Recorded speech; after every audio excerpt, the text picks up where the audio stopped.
Good evening, everyone. I'm just waiting for everyone to join, so I'll do a short little introduction before we start the evening. Welcome, everybody, to Love, Laughter and Laurie, brought to you by the London Borough of Richmond upon Thames Library Service. Tonight's event is part of our Richmond Reads season of events that we're running across autumn. So still to come this November, if you are local to Richmond upon Thames, tomorrow night at Teddington Library, we have an event with the author Louis D. Hall, who travelled across Europe on horseback after reading Don Quixote, and he tells us all about his adventures there. And on Thursday, we have the YA and middle grade author Ravina Garand live at Richmond Library. She's going to be talking about her unusual path into writing, and she's also going to share top tips for anybody in the audience who wants to get into writing themselves. In a couple of weeks, we've got best-selling authors Kate Sawyer and Harriet Evans coming to Twickenham Library. They'll be talking about writing modern fiction. And that's not the complete programme. We've got loads more coming up across November. I'm going to put the full programme into the chat for tonight so you can see it. So do book tickets and come along and support all our events. For tonight's event, we'd really love to get you all involved. So if you want to talk amongst yourselves, you can use the chat function. And if you want to ask any questions, you can use the Q&A function. If you don't see it on your screen, just click on more and then you'll see Q&A. You can put your questions to Laurie, and in the final part of tonight's event, we'll ask her some questions. We're also going to ask some polls tonight, so we'd love to know more about how many books of Laurie's you've read, who your favourite couples are, and we'd really like to know where in the world you're watching us from, because we know that we've got people not only from across the UK, we've got people from Australia and America joining us, so we'd really love to know where you're tuning in from. We'll also be sending a link for some feedback about tonight's event. So again, wherever you are in the world, we'd love to hear what you thought of tonight's event. It really helps us program for next year as well to know what you like and who you'd like to hear more of. So we're going to get started. We're delighted to welcome the Sunday Times in USA Today best-selling author Laurie Gilmore. Her Dream Harbour series is filled with quirky townsfolk, cozy settings and swoon-worthy romances. The first book in the series, The Pumpkin Spice Cafe, was featured on Good Morning America and was named a TikTok Bookshop Book of the Year 2024. Tonight she'll be talking to my colleague Kate about her career so far, plus the next instalment of the series, The Gingerbread Bakery. Over to you, Kate. Well, hello everyone. And a very warm welcome to Laurie, who's joining us from New York. Yeah, upstate New York. Excellent. Well, welcome from London and from around the world. I can see that people are joining us from Wales, from Northern Ireland, from Netherlands, London, and quite a few people in the Netherlands, actually. That's exciting. We never thought when we planned this set of events that we're going to have such a international appeal, but that's probably because of you and your brilliant series. So thank you so much for joining us today to talk all things Dream Harbour, and especially about your newest book, The Gingerbread Bakery. So before we start, my first question should be really, where this event, where this whole series came from, where this idea that came from that became this absolute craze, and how did you become a trendsetter? Oh the my series. God. I don't know. Yeah, I mean, hi, and thanks for having me. Yeah, so gosh, I don't know, Dream Harbor, where did it come from? I was actually writing about werewolves at the time, and as you do. And my editor wanted to know if I would rather do, or in addition to, would like to write a small town series. So I said yeah. And that's kind of where Dream Harbor, that's the little nugget where Dream Harbor started. We knew we wanted it to be cozy, and I wanted it set in New England, and fall obviously comes to mind like right away. I don't know, for me anyway, when I'm thinking like cozy times.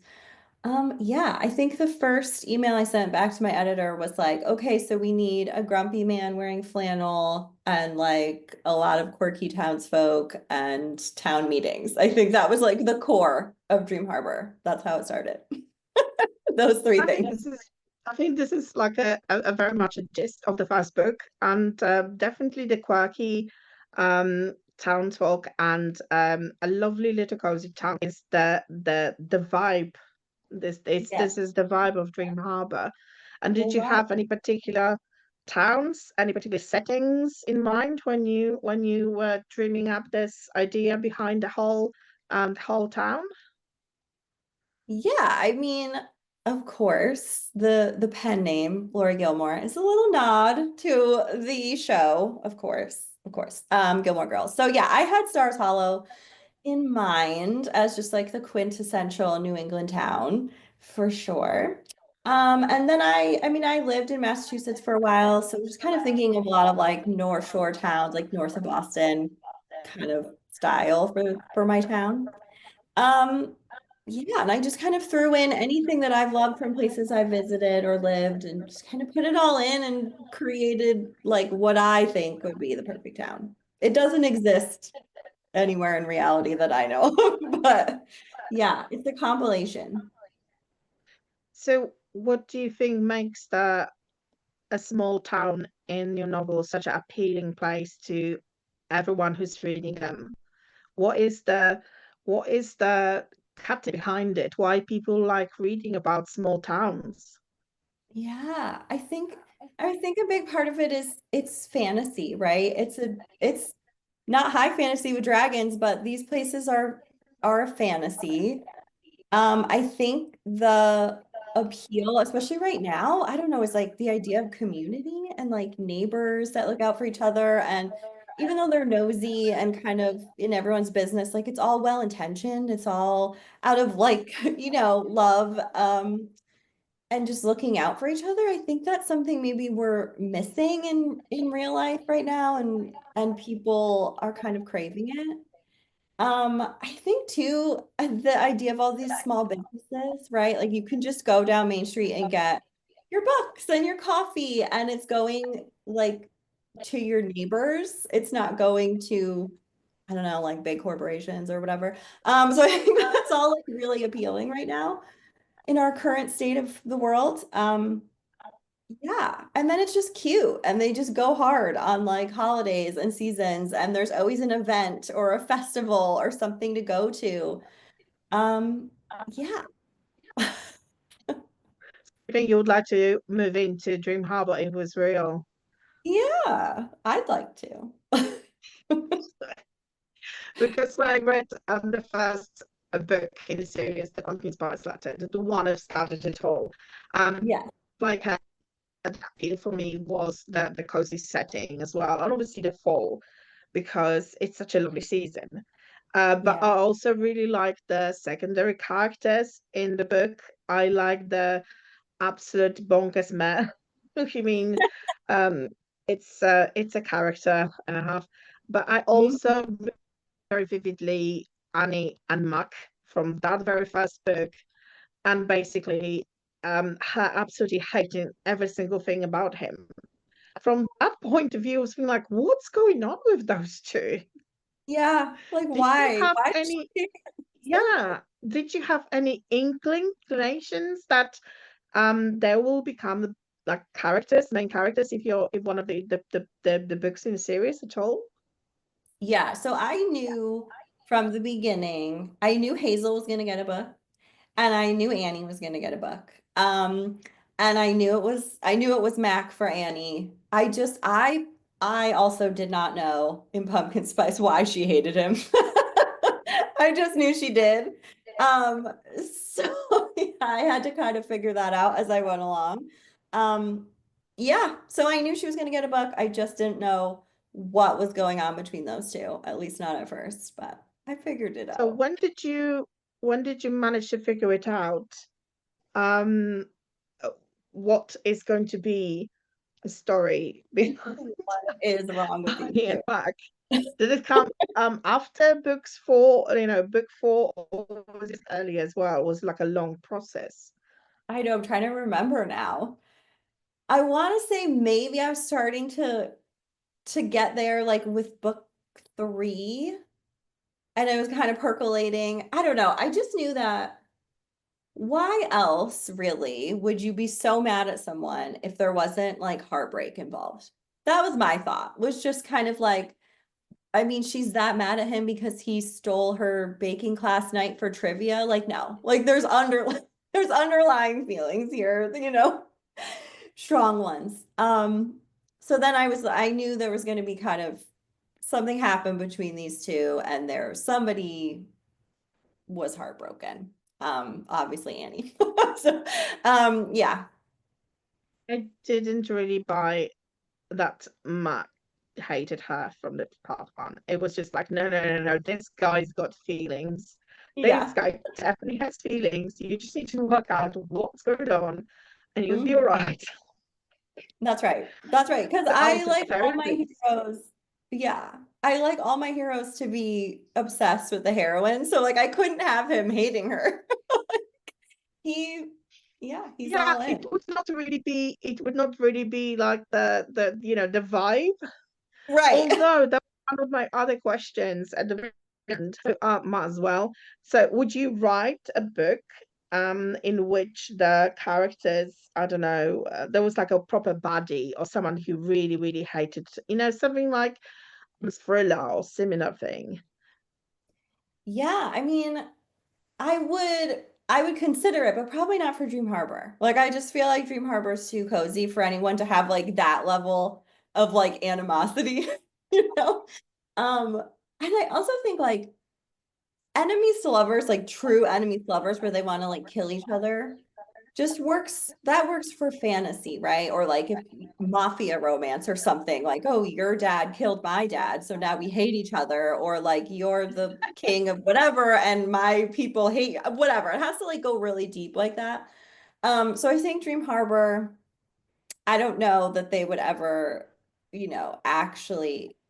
actually hate each other, at least not the hero. No, I don't think so, because when I sort of read first about this book, I think someone described it as one of the tropes was enemies to lovers, and I was like, When I was reading the book, it was more about the second chances because Yeah. really the book about the Hmm. second chances is about two people who need to work out what's going on between them in order to achieve I'm not going to be spoiling to anyone, a happy ending. Right. They fall in love, you guys. I mean, No. that's why we're here, right?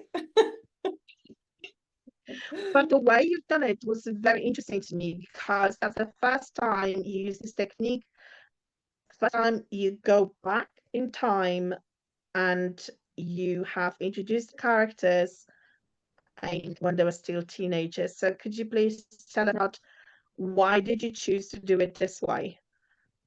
What was Yeah. the idea behind it? Yeah, it's my first Dream Harbor with flashbacks.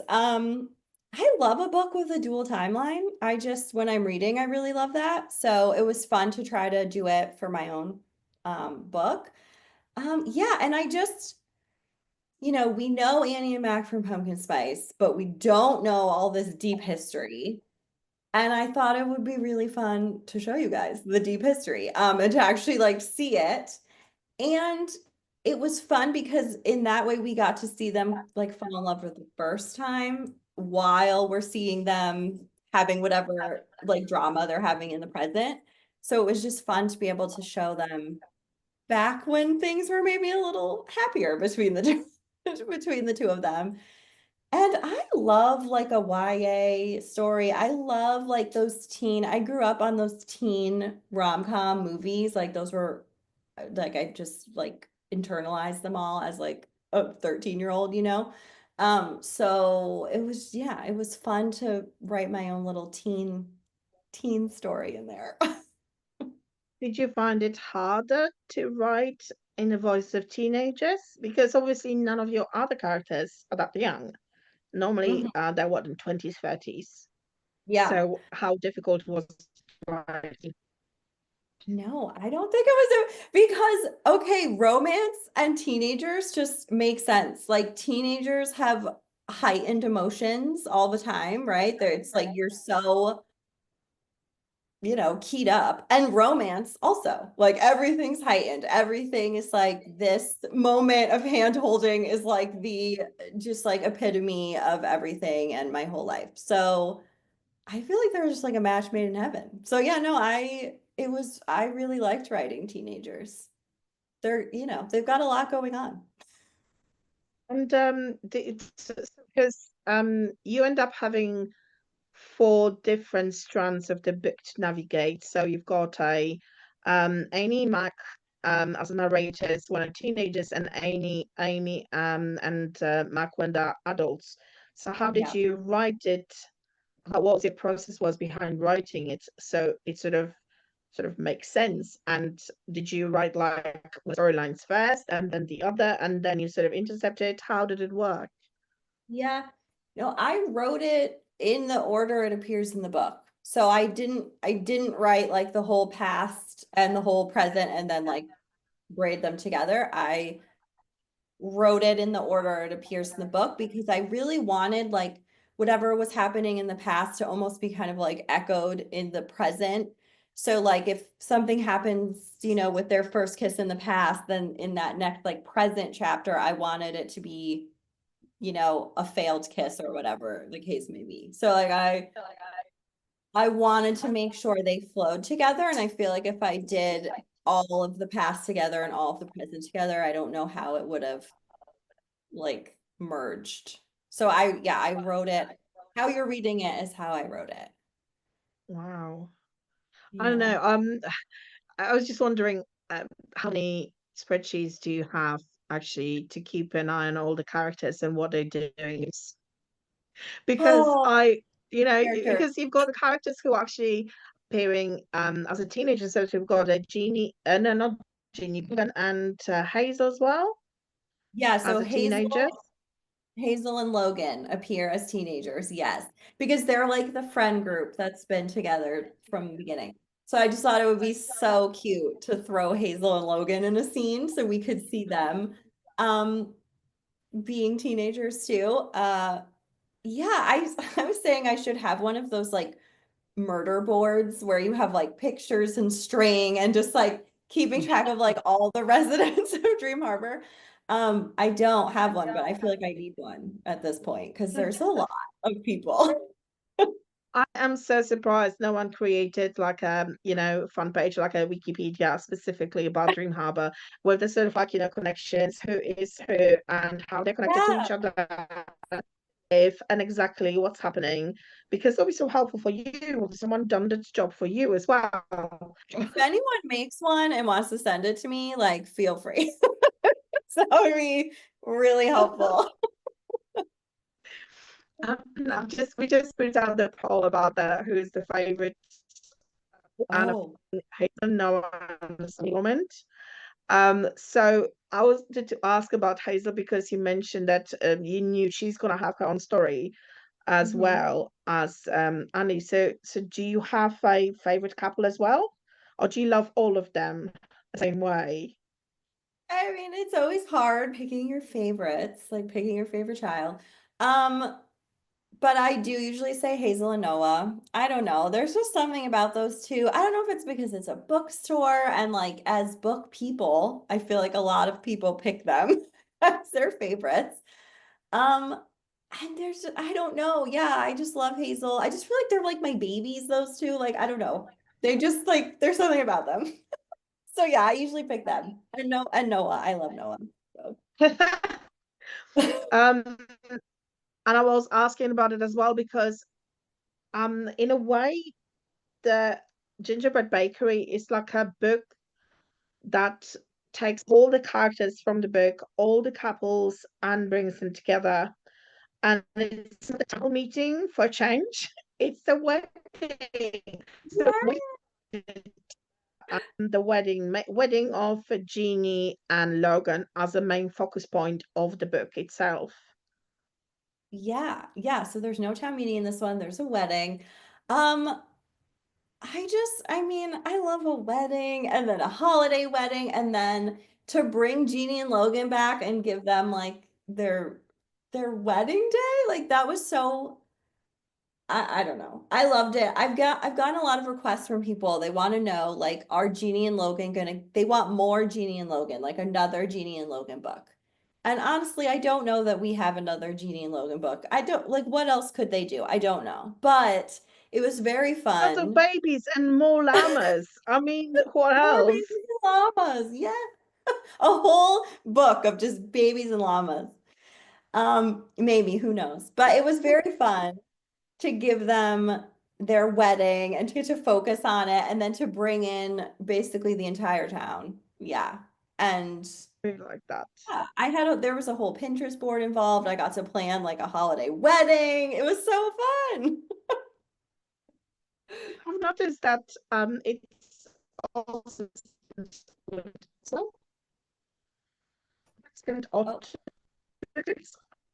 but technically the Christmas farm is winter as well.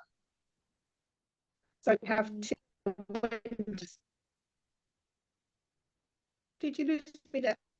sorry, you're just like it was like slow motion for a minute. So I kind of missed the question. Sorry, my fault again.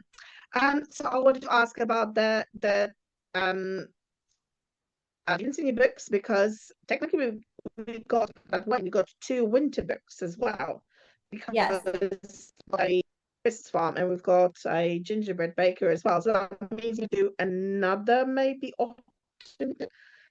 That's nice. So yeah, so we have what do we have? We have two autumns and two winters and a spring. And then I have Daisy coming in May, which is kind of like spring summer. So that's where we're at Exciting. right now. Seasonally, I don't know after Daisy what happens. So we'll have to wait and see. A list of people planned that you want to that do you have a list of people that appear in other books as well? Do you have like, oh, after Daisy, what's happening later? Because I mean, Daisy appeared wedding as well. Yeah, so I don't know what happens after Daisy. I like to try to know like who's coming in the next book, so you'll always like meet them in the book before. Um, yeah, but there's not like a list. I don't know who's coming. Like I started out with Jeannie, Hazel, and Annie, knowing those three. And then the town's been growing and I've been adding people and people show up. Um, yeah, so we'll see what happens after Daisy. I don't know.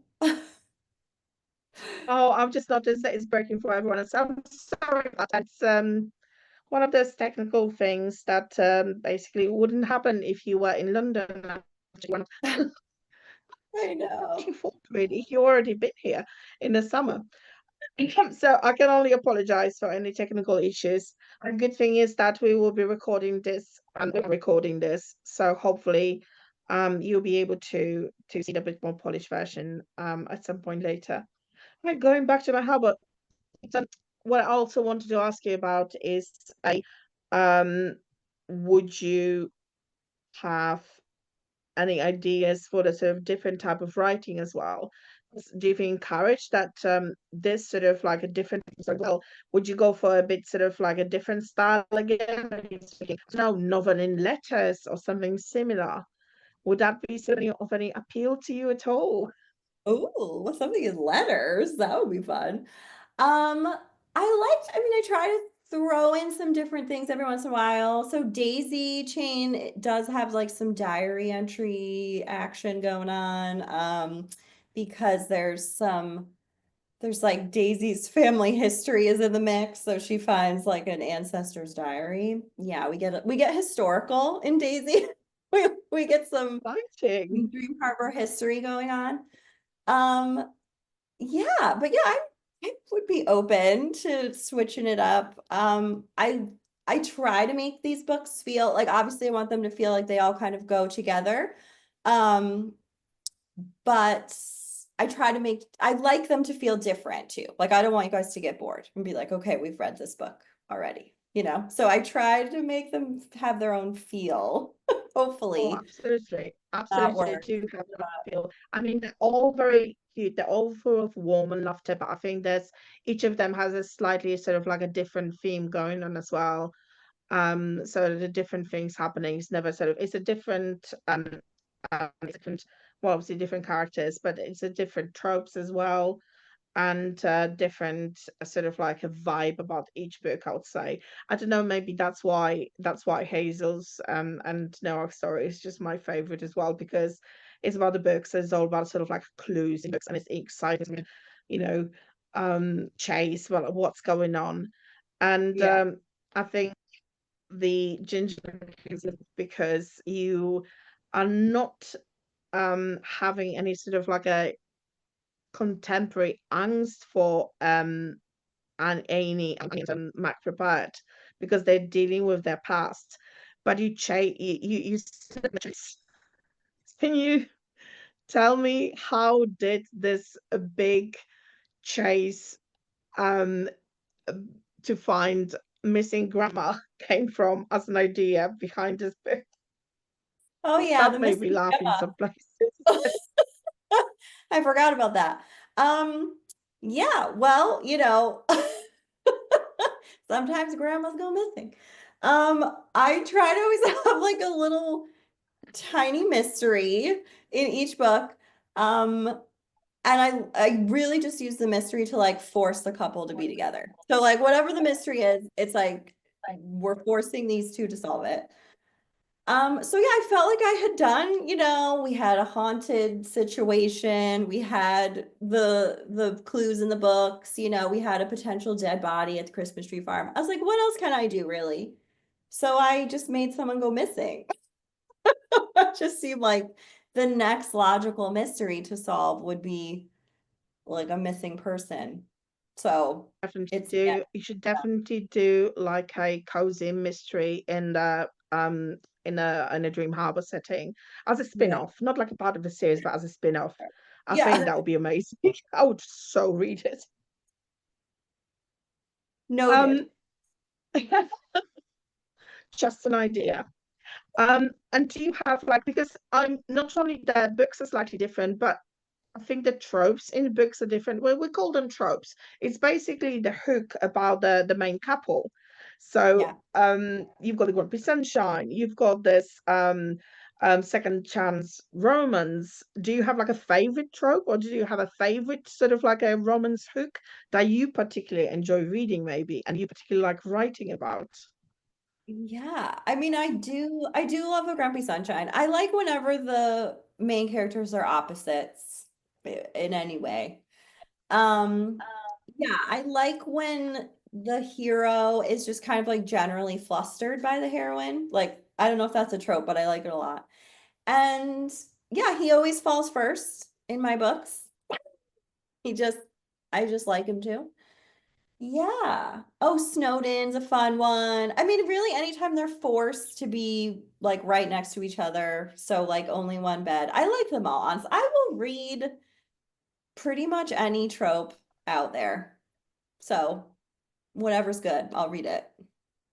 Do you have any lists that sort of inspire you to write, or that are like your favorite authors? Oh, I wish I could write all those books because I love them so much, or anything like that. Yeah. I mean, there's so many amazing ones out there. I will say, so before I wrote Dream Harbor, I was reading BK Borison's Love Light Farm series, which is so cozy, such a fun like small town. So I was reading those when my editor asked if I wanted to write a small town, and I was like, oh my gosh, like I love these so much, and now I get to make up my own. So that was just like, the dream. So yeah, I love her. I love all her books. I don't know if I have a favorite one. Probably not. I just like just the reading about characters. But do you find sometimes difficult to read about certain things, different parts of your book that are difficult, or maybe not difficult, but a bit sort of like trickier to read to write about? Um, well, I mean, at the moment, I'm pretty much reading exclusively romance because like I cannot handle like any books without a happy ending. Like I can't. Like anxiety levels are just too high, and I'm like, nope, I need only things where I know everything's gonna work out fine. So yeah, I'm reading just so much romance right now. And yeah, as far as things that did you ask also like what I wouldn't write or Yes. So do you have any like when you're writing in books, and obviously um romance, it's not it's a specific genre, but do you find certain things more tricky than others, or something that you find particularly easy to write about in yeah. in your books?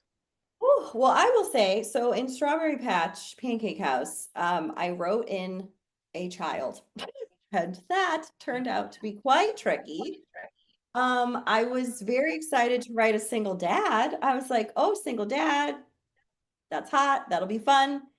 And then it was like, oh no, now there's a kid here. Like, what do I do with her? And oh, it really complicated everything. It complicated the relationship between the couple, and then I had to build a relationship because he wasn't just like a normal single dad. He had like just met this child. He didn't know she existed. Basically, it ended up that I had to like just build a lot more relationship than just the two or the one between the couple. So that was hard. So I don't know if I'll be writing in many more children into like the main story. Like maybe kids will come in the background or we'll see people with babies in the background. But whew, I tell you, for that main couple, I don't know. I don't know if I'll go down the road anytime soon again. Just write about animals. I mean, everyone loves Yes, cute little bunnies, doggies, you know, cats. There are two agree. very cute cats in the book as well. So to those of you who haven't read it, Yeah. please read the book because it's got two cute cats as well. Especially if you're like a fan of animals in all their books as well. There's definitely something's going to be there. There's always a pet. There's always a pet around. Yeah. Yes. Yeah, absolutely. I just wanted to mention that some people ask that if the pet shop will get a book as well, which is a very easy map of all the shops that you're missing. And also the map, I think you'll have to sort of like be a concertina at some point It'll have to be because like I a want to fold see so out. much. I was thinking like, oh, you see what we don't have? We don't have a fireman yet. I mean, surely there should be a fireman in this, you know, in this town. I mean, not just one, I suppose.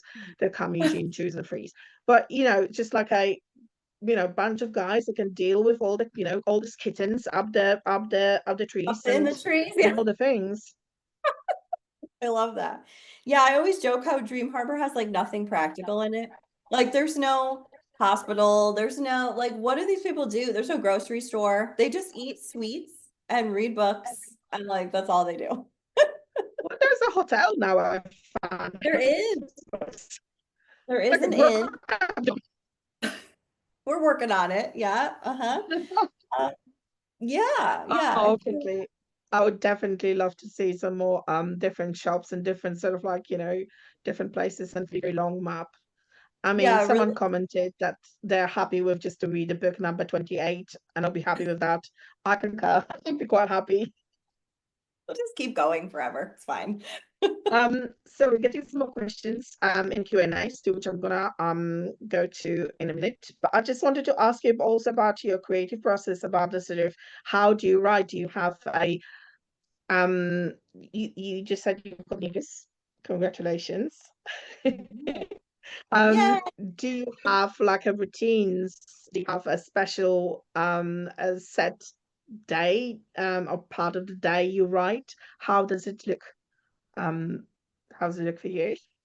Yeah, yeah. So I'm in my new office. This is my first event in the new office. Really excited about it. It's up in our attic. We redid our attic. So I'm now, I feel like I'm up in a tower. It's very nice, very romantic. So that's where I'll be writing from now on. But I used to just write in the corner of my bedroom. And yeah, I write usually when my kids go off to school. So like, mid-morning.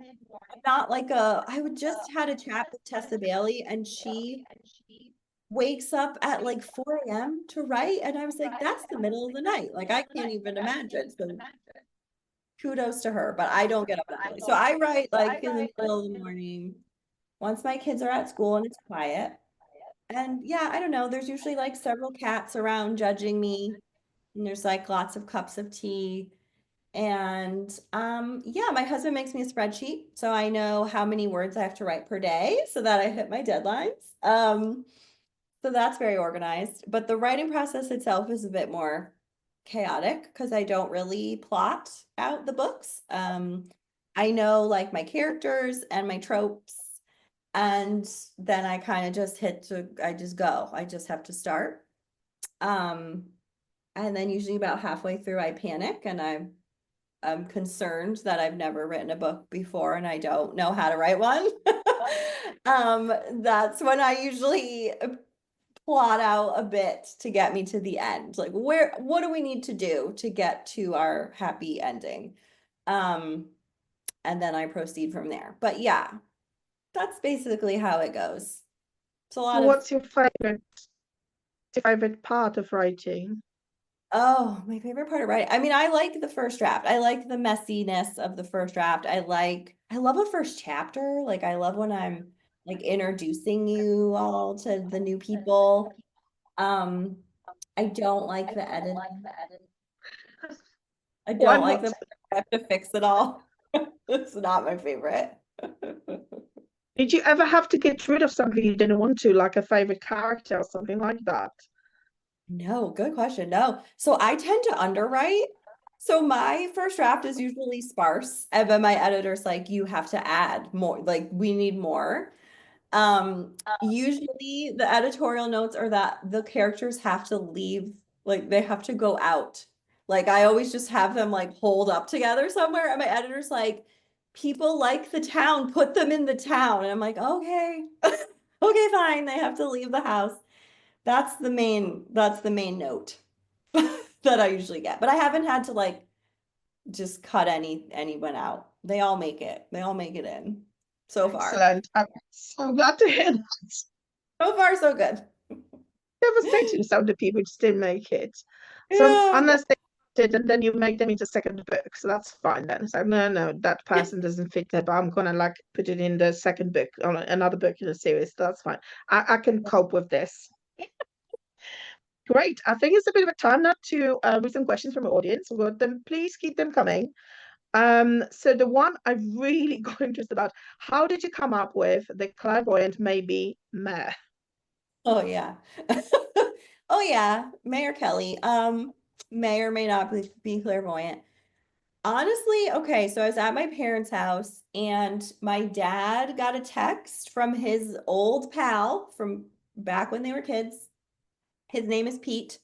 And he was texting my dad to tell my dad that he had a dream that my dad should like, I don't even remember what, but he had some kind of premonition that my dad needed to do something because he had a dream. And I was like, oh, that's weird and interesting. I'm just going to steal that. So then I decided that the mayor would have these dreams, and then it's called Dream Harbor. And it's like, oh, this is all tying together so nicely. And I was feeling very clever about that. And yeah, I don't think I really realized at the time that it was going to carry into all the books, but then it was fun. So then he just kept having dreams. And his dreams, Absolutely. yeah, his dreams similar to the mystery in the book. His dreams always seem to drive our couple together. That's like the whole purpose is just to make these two people spend more time together. So, yeah. Hold on, does he get like re-elected, or didn't don't are we not going to get into that bit of technicalities? Gosh. Oh gosh, is Dream Harbor going to have an election? I don't know. Just think about it. That could And you be can, really yes. fun. Oh my gosh. I hope someone will write it down in the comments, so we can then just in the chat. So in case we forgot later, we can send that idea to Laurie later Yeah. to use it Someone up. take notes. Someone take notes. Oh, I'd love to see that. I've got my own list of things. I'll email you later. All the characters I would like in all the shops. I will take all ideas. So another question will be, how do you choose the songs playlist for each book? Yeah, the playlist. Can I say I am so delighted how much people like the playlist. Like I didn't know that that was gonna happen. Like it's lovely. So yeah, the playlists are really just like songs that I'm listening to in the moment. Songs that I hear that remind me of the characters sometimes. Like I'll hear a song and just be like, oh my gosh, that's, that's so Mac or whatever, and that goes on. Anything that's just like a good vibe for the season goes on. There's always like several Taylor songs on just because, of course, there's a Taylor Swift for every mood. Um, yeah, that's basically it. And then like I'll get help. I'll get suggestions, from other people on the publishing team of what they like, and we compile it, and that's how we get the And there playlist. it is. There it is. Absolutely. Okay. So if you had to trade places with any of the main characters, who would it be? Good one. Okay, so gut reaction, I want to say Hazel because bookstore. But also, I've always wanted to own a Christmas tree farm. So I might have to say Kira because Oh, I don't know. I've convinced myself that Christmas tree farming is like the easiest type of farming, even though I don't actually know anything about it. But I just feel like the trees just grow and then people come and cut them down and you give them cocoa and it's like easy and fun, which I'm sure is not true. hold on, but If you she's own a branching out to weddings as well and things like that. You need to do weddings. I know. Now she does like event planning, which I don't want to do that part. I want to like just do Christmas tree farm part. She's And keep branched some out and animals it's around. yeah, yeah, and play with all the animals. So yeah, Absolutely. yeah, The more dogs, the better. that's right. Oh, and someone also asked if there's a possibility for the mayor to get his own story book because they're so curious about him. For the mayor to get his own book? Yeah, please it's got a That would be husband interesting.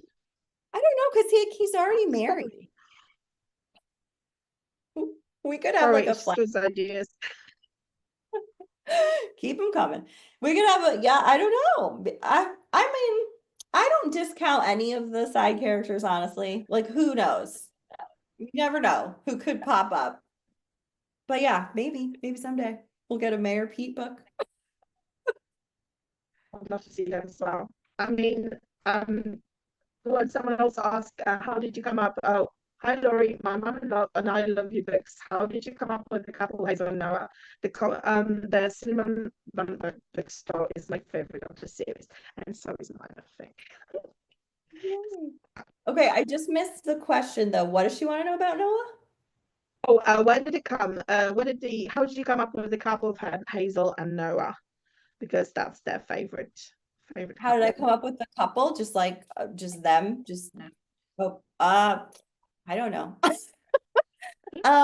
I mean how do I come up with To write anything? about Hazel, because you said what to write about Hazel from the start. How did you come up with Noah as this Yeah.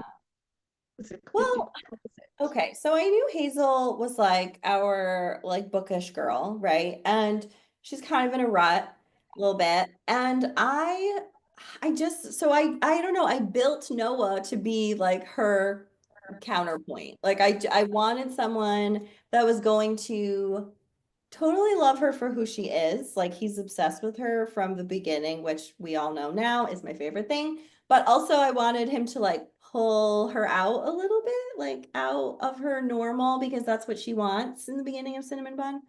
Um, so yeah, I don't know, he's the guy for the job, right?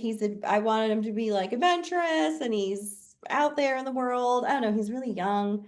And I liked that he's like charming. I don't know, Hazel is just generally confused why he's into her. And he's like, "Of course I am because you're hot and I think you're great." Like I don't know, that whole dynamic basically is what I like about Noah.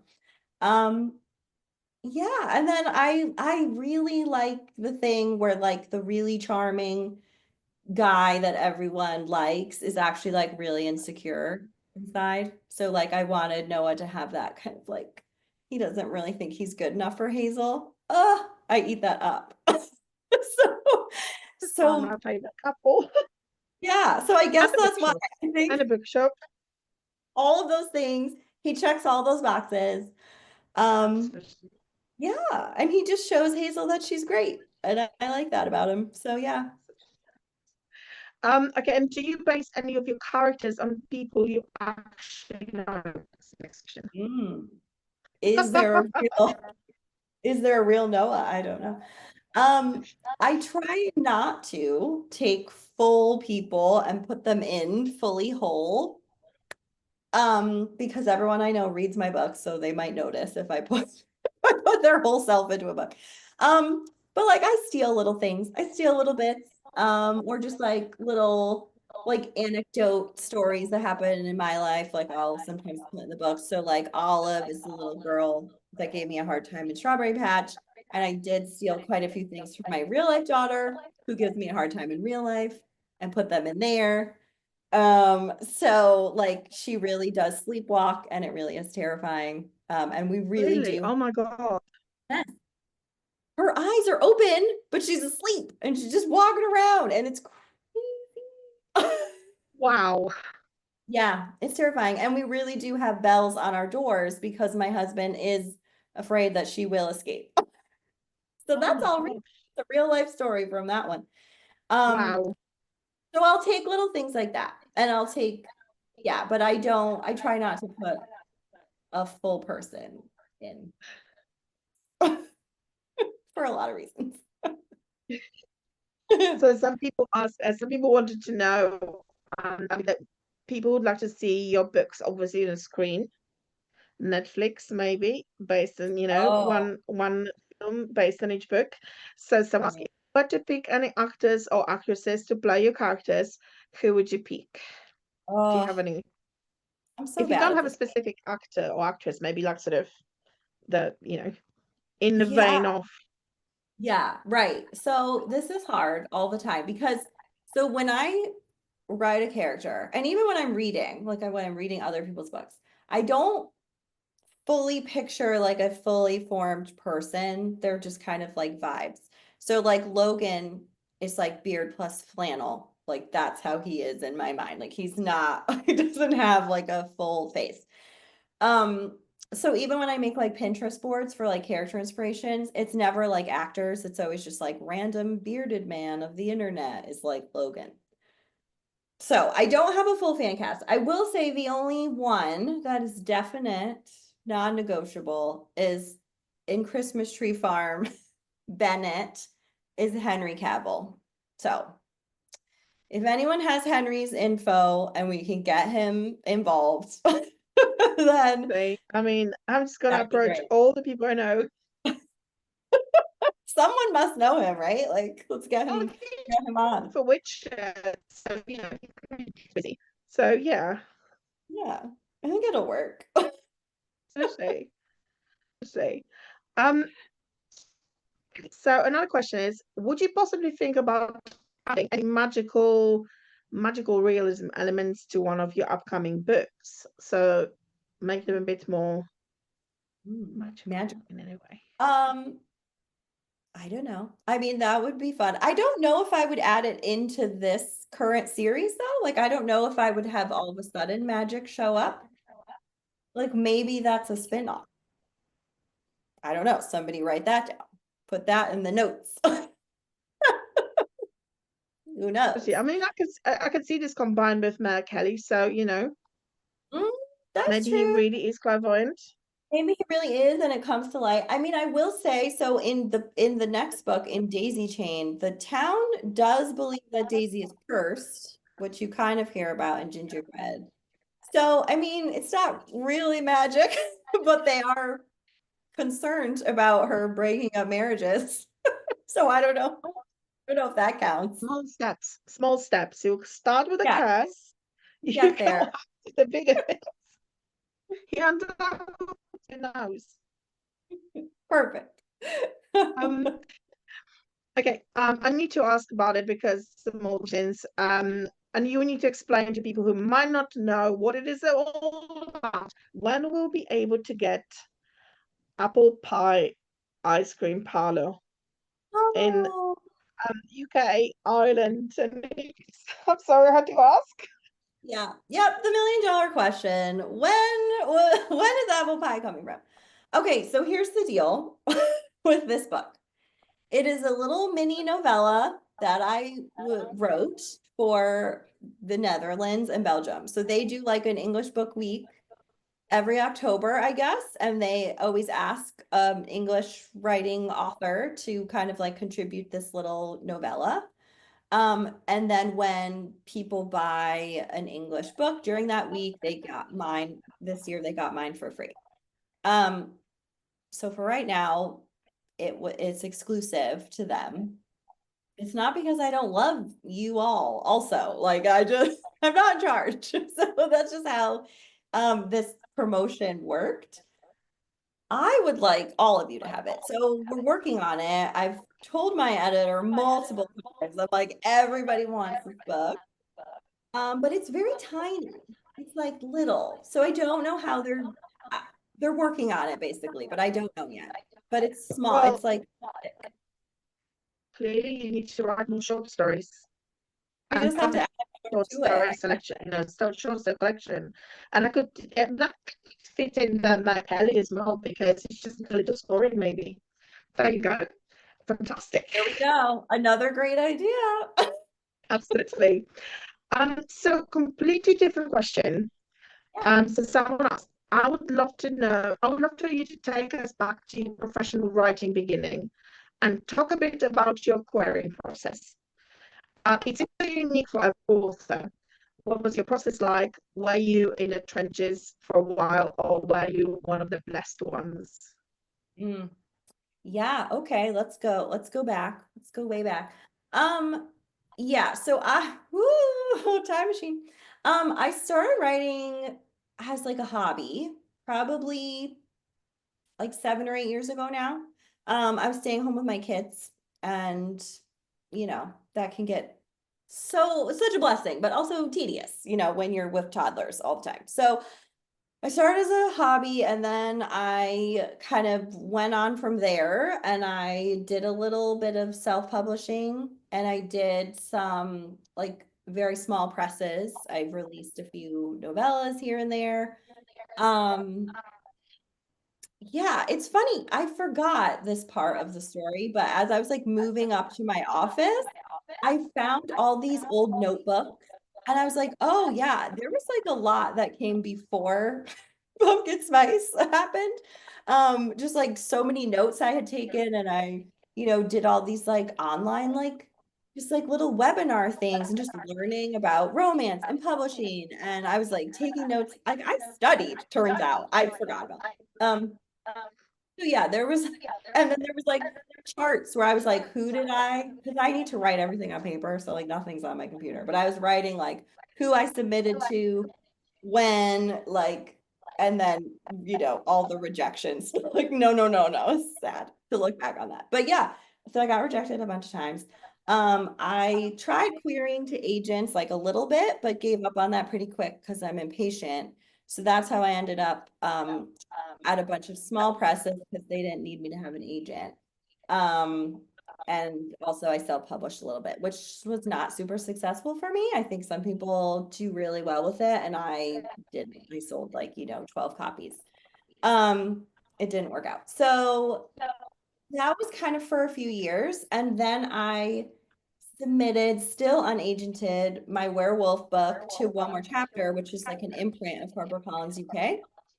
Um, and they're the ones that finally accepted me. But it was after a lot of rejections. And even the werewolf one, like I rewrote it because they asked to like rewrite, like a resubmit. So it's a process. Yeah, I didn't just like appear on the scene with pumpkin spice, even though it seems like that's what Can happened. imagine. I was like, Lori's here, and she just like blows up. Like, yeah, well, Melissa was working for like a while, as it turns out. So how many Yeah, years do you think you were actively writing and submitting before Pumpkin Spice? I'm Hopefully. trying. What year is it? 2025.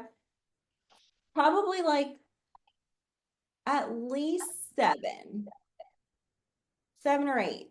I'm gonna say. Yeah, when I was like seriously writing and trying to submit, 7 or 8, yeah, Which you finally. resurrect some of your other previous novels in a slightly different.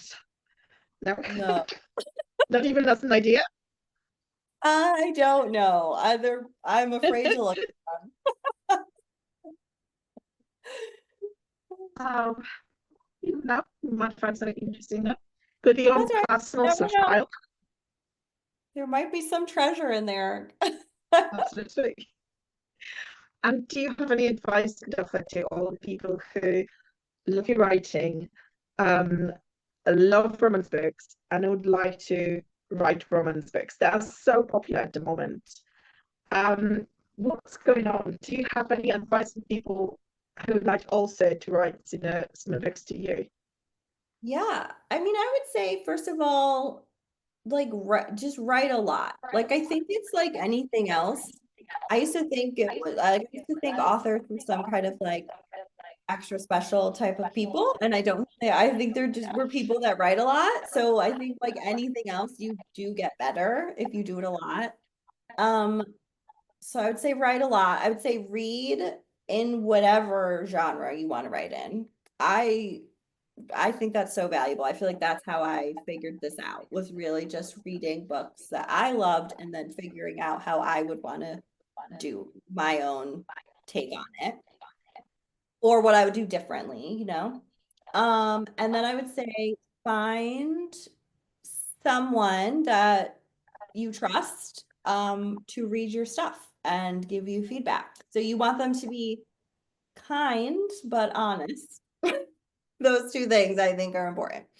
Um, yeah, I guess those are my top 3 pieces of advice. I don't know what else really. It's No, and just this is I guess just keep going. Like don't give up because it can take a long time. So I guess just keep going, really.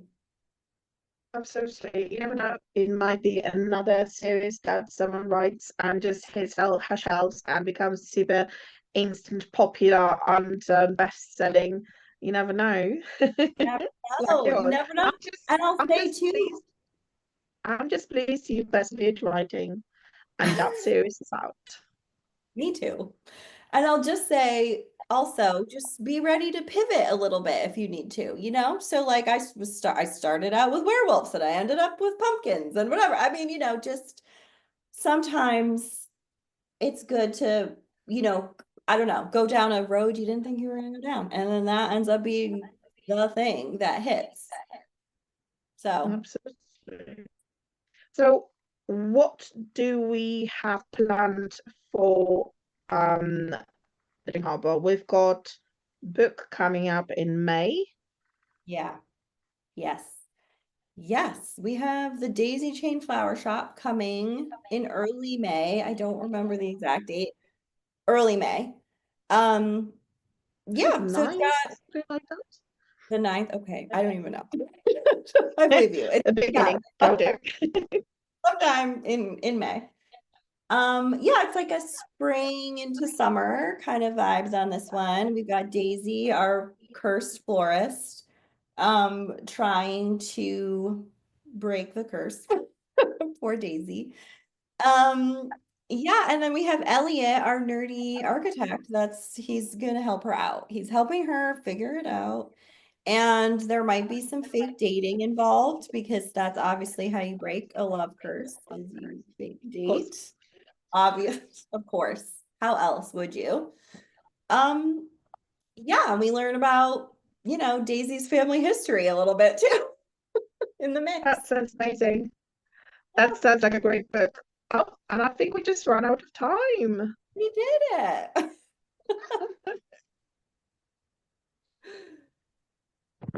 Can you hear me? Absolutely. Oh, thank you so much. Yes, we have run out of time, but that was a fantastic chat. Thank you so much, Kate and Laurie. It was a wonderful evening.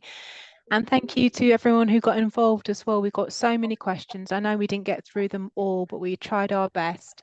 And the chat was great as well. There was loads going on. Laurie, if you can see a transcript, there was loads of chat going on there as well. So you should take a look Lots if of you. those ideas, I think, in the chat as well. So, you know, we'll make sure you get them. I gotta pull out my notebook and jot them down. We are going to make this available on YouTube till the end of the month, so we'll send you a link to where you can find that. And again, you'll be getting some feedback forms from us in the next 24 hours or so. So we'd really appreciate everybody who took some time to watch tonight, if you could fill in the feedback forms for us.